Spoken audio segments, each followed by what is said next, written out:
Nanapa-kevitra ny isintina lakolosy fanerana ny birao foibe FJKM. Isa araka izany ny hetsika maro samihafa iraisan'ireo fiangonana FJKM mamparitaka amin'ny sondam-paritany efatra eto Antananarivo ho fanairana ny sainy be sy ny maro sy ny manampahefana mikasika ny tsy fisian'ny fandriam-pahalemana. Lovaramanantsoa Christian Rakotondramanga.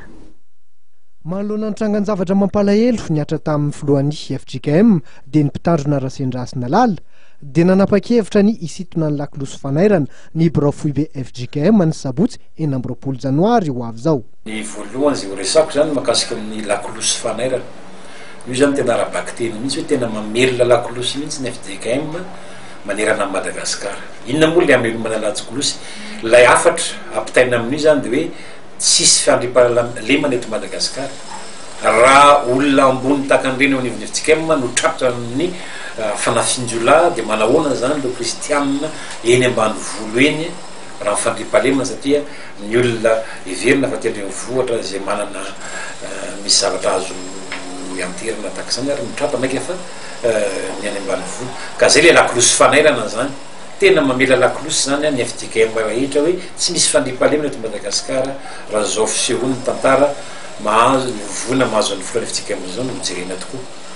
Hetsika maro tokoa no entin'ny FJKM manerana ny sainy maro mikasika ny tsy fisian'ny fandriam-pahalemana amin'izao fotoana zao.